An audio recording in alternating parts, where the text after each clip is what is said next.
오늘 하나님께서 우리에게 주신 말씀은 창세기 15장 1절에서 11절까지입니다. 하나님 말씀 받들어 읽도록 하겠습니다. 그 후 여호와의 말씀이 환상 가운데 아브라함에게 임했습니다. 아브라함아, 두려워하지 말라. 나는 내 방편이 내가 받게 될 상이 아주 클 것이다. 그러자 아브라함이 말했습니다. 여호와 하나님이여, 제게 무엇을 주시겠습니까? 제가 자식이 없으니 제 재산의 상속자는 담메색 사람 엘리에셀이 될 것입니다. 아브라함이 말했습니다. 주께서 제게 자식을 주지 않으셨으니 제 집에서 난 하인이 저의 상속자가 될 것입니다. 그러자 여호와의 말씀이 그에게 임해 말씀하셨습니다. 그는 내 상속자가 되지 않을 것이다. 오직 내 몸에서 나온 사람이 내 상속자가 될 것이다. 여호와께서 아브라함을 밖으로 데리고 나가 말씀하셨습니다. 하늘을 올려다보고 별을 세어보아라. 과연 셀 수 있겠느냐? 그리고 여호와께서 말씀하셨습니다. 내 자손도 이와 같이 될 것이다. 아브라함이 여호와를 믿었습니다. 그래서 여호와께서 아브라함의 그런 믿음 때문에 그를 의롭게 여기셨습니다. 그리고 여호와께서 그에게 말씀하셨습니다. 나는 이 땅을 내 것으로 주려고 너를 갈대아의 우르에서 이끌어낸 여호와다. 그러자 아브라함이 말했습니다. 주 여호와여, 제가 그 땅을 차지하게 될 것을 어떻게 알 수 있겠습니까? 그때 여호와께서 아브라함에게 말씀하셨습니다. 3년 된 암소와 3년 된 암염소와 3년 된 숫양과 산 비둘기와 새끼 비둘기를 내게 가져와라. 아브라함이 이 모든 것을 여호와께 가져왔고 중간을 쪼개어 그 쪼갠 것을 서로 마주보게 놓았습니다. 그러나 새는 쪼개지 않았습니다. 솔개들이 그 쪼갠 고기들 위에 내려왔으나 아브라함은 그것들을 내쫓았습니다. 아멘. 오늘도 주님께서 우리에게 말씀하신 그 은혜가 풍성한 그 축복이 있기를 소망합니다. 오늘 본문의 시작은 그 후라는 말과 함께 시작합니다. 그 후는 아브라함이 메소포타미아 4개의 연합군을 물리치고 난 뒤, 그러니까 롯을 비롯해 사해 연안 국가들의 포로들을 구출한 이유를 이제 말하고 있는 것입니다. 전쟁 이후에 이제 승리의 기쁨을 이제 만끽할 수 있었던 아브라함은 사실 그렇지 못했습니다. 왜냐하면 메소포타미아 연합군을 물리쳤던 것은 사실 기습을 통하여서 성공했기 때문에 다시 이제 그들이 보복을 하기 위해서 돌아온다면 당해낼 재간이 없었기 때문에 사실 아브라함은 그러한 두려움이 있었습니다. 그렇게 지치고 두려운 상태 속에서 아브라함에게 하나님은 찾아오십니다. 우리 1절 다시 한번 보도록 하겠습니다. 그 후 여호와의 말씀이 환상 가운데 아브라함에게 임했습니다. 아브라함아, 두려워하지 마라. 나는 내 방편이 내가 받게 될 상이 아주 클 것이다. 하나님께서 환상으로 아브라함에게 다가오십니다. 그리고 그의 이름을 부르십니다. 그리고 자기 자신을 방패라 말씀하십니다. 여호와 하나님이 스스로를 밝히시기를 방패라 하신 이유가 무엇입니까? 두려워하지 말라는 것입니다. 가나안에서 유랑민으로 또 이방 민족의 위협으로부터 보호해줄 방패는 그 전능자 하나님이심을 기억하라고 말씀하고 계신 것입니다. 다시 말해, 너를 여기까지 이끌어오고 보호한 분이 누구신지 기억하라고 하나님께서는 말씀하고 계신 것입니다. 전능자 하나님께서 나를 기억하시고 불러주시는 것은, 그리고 너의 방패이며 두려워하지 말라는 이 말은 사실 아브라함에게 얼마나 큰 위로가 되었을까 합니다. 직접 찾아와 말씀하시는 하나님, 이와 같이 오늘도 위로가 필요한 자들에게 하나님께서는 직접 찾아오셔서 우리의 이름을 부르시고 우리를 위로하십니다. 우리 2, 3절 함께 읽도록 하겠습니다. 그러자 아브라함이 말했습니다. 여호와 하나님이여, 제게 무엇을 주시겠습니까? 제가 자식이 없으니 제 재산의 상속자는 다메섹 사람 엘리에셀이 될 것입니다. 아브라함이 다시 말했습니다. 주께서 제게 자식을 주지 않으셨으니 제 집에서 난 하인이 저의 상속자가 될 것입니다. 하나님께서 아브라함이 그렇게 말씀하신 것에 대한 위로가 있을 것이란 그런 놀라움도 잠시 아브라함은 주님께 호소를 합니다. 아브라함은 하나님을 부를 때 여호와 하나님이라 말하는데 이는 히브리어로 아도나이라 합니다. 그 뜻은 이 세상의 창조주시며 세상의 주관자이신 하나님의 주권을 강조하는 표현이고 또한 언약을 맺으시고 신실하게 그것을 지키신다라는 뜻입니다.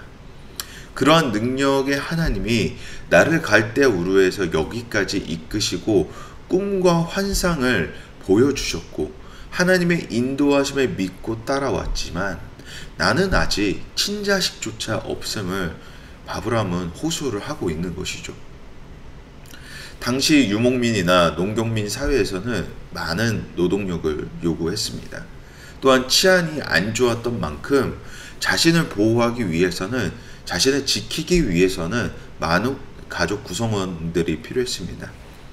가족이 번성케 되려면 자식이 많아야 하죠.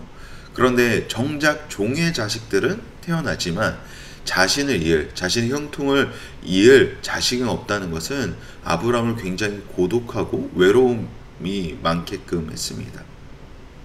다시 말해 하나님의 부르심에 따라 여기까지 왔지만 정작 자신은 친자식조차 없는 굉장히 고독한 상태가 되었다라는 것을 토로하고 있는 것입니다. 그러니까 아브라함이 메소포타미아 연합군의 복수를 두려워할 수밖에 없었던 것은 같이 싸워줄 수 있는 군세가 없었기에 두려웠는데 오늘 본문을 읽었다시피 그러한 아브라함에게 하나님께서는 너의 방패가 누구냐라고 물어보신 것이죠. 아브라함은 하나님을 원망하기를 결국 내 집안은 다른 종에 의하여 이끌어 갈 것임을 말합니다. 여기서 상속자라는 것은 재산에 대한 상속뿐 아니라 신앙의 계승자로서 상속을 같이 의미하고 있습니다. 즉 엘리에셀이 하인이지만 신앙인으로서 얼마나 하나님을 잘 섬겼는지를 잘 보여주는 한편에 엘리에셀이 앞으로 가문의 모든 권리를 이어받는 절대적 지위를 가지게 된다라는 것이죠. 그러한 아브라함 마음을 알고 계시는 주님은 그의 상속자가 그의 혈통으로부터 나올 것을 다시 한번 상기시키시고 약속하십니다. 우리 4, 5절 함께 보도록 하겠습니다. 그러자 여호와의 말씀이 그에게 임해 말씀하셨습니다. 그는 내 상속자가 되지 않을 것이다. 오직 내 몸에서 나온 사람이 내 상속자가 될 것이다. 여호와께서 아브라함을 밖으로 데리고 나가 말씀하셨습니다. 하늘을 올려다보고 별을 세어보아라. 과연 셀 수 있겠느냐? 그리고 여호와께서 말씀하셨습니다. 내 자손도 이와 같이 될 것이다. 그 증거로 밖에 나가 하늘을 바라보라 라고 하나님은 말씀하십니다. 현대는 한밤중에도 도시 곳곳에 빛이 나와서 하늘의 별을 보기에는 참 쉽지가 않습니다. 그러나 우리가 빛이 한 점 없는 사막을 가게 되면 무수히 쏟아지는 별을 상세하게 볼 수 있게 되죠. 이처럼 우리의 눈으로는 그 계획을 볼 수 없을지 몰라도 하나님의 말씀은 살아있고 생동감이 있어 좌우의 날선검보다 예리하고 정확하게 그 일을 행하고 계신다라는 것입니다. 즉 우리의 눈으로는 보이지 않더라도 하나님의 일은 실제적이고 오늘도 계속해서 행하시고 계신다라는 것입니다. 6절 7절에서 이제 이 경험을 통해 아브라함은 하나님을 향한 믿음을 다시 한번 확고히 하는 계기가 됩니다. 우리 6절 7절 함께 보도록 하겠습니다. 아브라함이 여호와를 믿었습니다. 그래서 여호와께서 아브라함의 그런 믿음 때문에 그를 의롭게 여기셨습니다. 그리고 여호와께서 그에게 말씀하셨습니다. 나는 이 땅을 내 것으로 주려고 너를 갈대 우르에서 이끌어낸 여호와이다. 아브라함은 어떠한 결과를 먼저 바라지 않고 하나님의 뜻에 따라 순종을 했습니다. 그저 하나님께서 하실 일에 대해 묵묵히 기대하며 갈대 우르에서부터 쫓아왔습니다.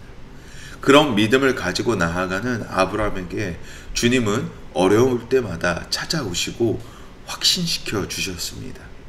그리고 7절에서 말씀하시기를 너의 자신의 고향과 친척을 떠나온 것은 단순히 지리적 이동을 뜻하는 것이 아니라 순종하는 자에게 주시는 하나님의 축복과 능력이 무엇인지 보여주기 위함임을 알립니다.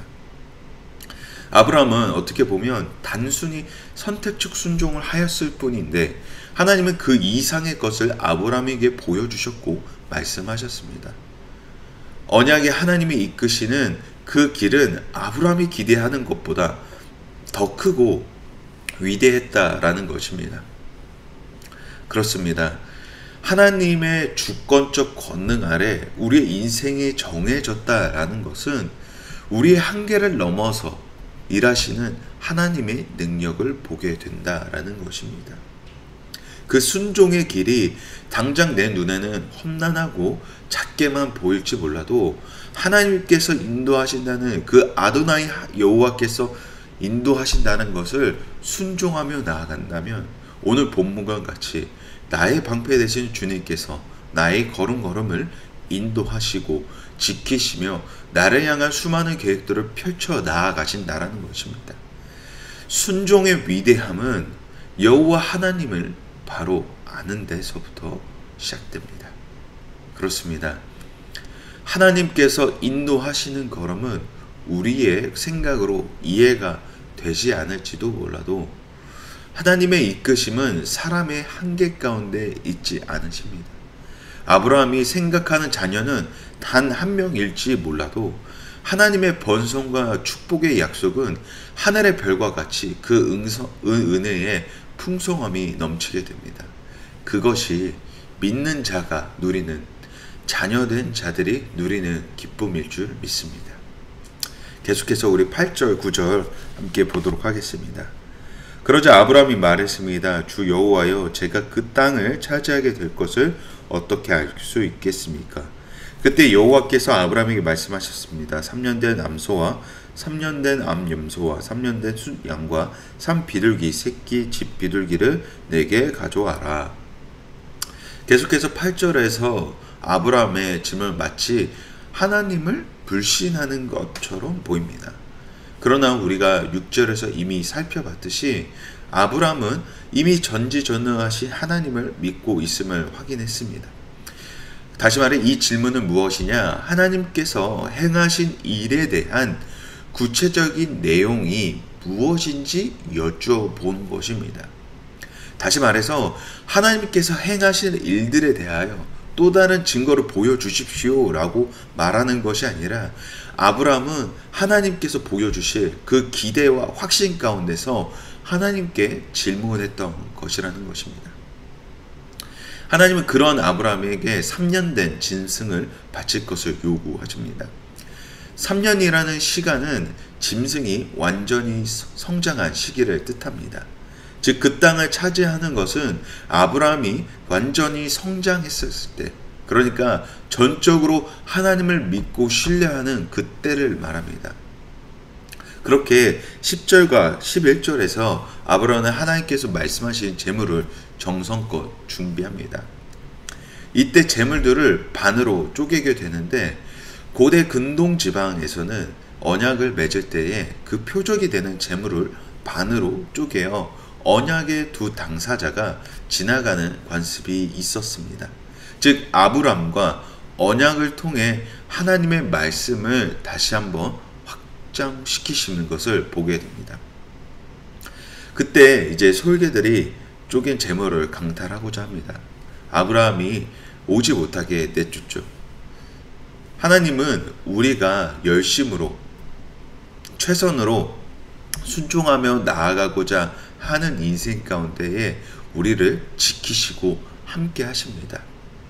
다시 말해 어떠한 방해가 올지라도 하나님은 우리를 지키시고 보호하시고 인도하고 계신다라는 것입니다. 로마서 8장을 보게 되면 바울의 고백과 같이 하나님과의 언약의 관계는 그 누구도 끊을 수 없고 빼앗을 수도 없습니다. 오늘 본문이 우리에게 주는 위로는 궁극적으로 무엇입니까? 하나님께서 주시는 소망이 마치 실패의 기로에 서 있는 것처럼 느낄지 몰라도 우리가 믿음의 눈을 통해 바라본다면 그것은 실패가 아니라 확신을 하게 되는 계기가 된다라는 것입니다. 다시 말해 그 과정이 실패가 아닌 그 과정을 통하여 일하시는 하나님의 능력을 보게 된다라는 것이죠. 그러므로 걱정하는 인생이 되지 않기를 축복합니다. 소망을 주신 분이 우리를 이끌어 가십니다. 내가 이끌어가는 삶이 아니라는 것입니다. 우리의 믿음은 내가 선택해서 주어진 것이 아니라 하나님께서 그 믿음을 주심으로 통해 그 소망을 붙들고 살아가는 인생이 될 수 있다라는 것입니다. 그러므로 주님께 온전히 내 삶을 의탁하시길 소망합니다. 내 삶을 통하여 새 일을 행하실 하나님의 일을 기대하시길 바랍니다.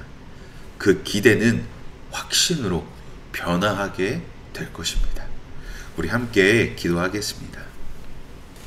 함께 기도하실 때에 능력이 하나님께서 우리의 인생의 길을 주관하시고 인도하심을 믿고 나아가게 하여 주시옵소서. 우리의 부르짖음에 언제나 응답하시는 하나님, 하나님의 선하심을 바라보며 매일의 삶 가운데서 믿음의 눈을 들어 주님의 능력을 보게 하시고 가장 작은 자리에서도 항상 최선을 다하며 하나님의 이끄심을 기대하는 우리 모두가 되게 하여 주시옵소서라고 우리 함께 주님 앞에 기도하며 나아가도록 하겠습니다. 기도합니다.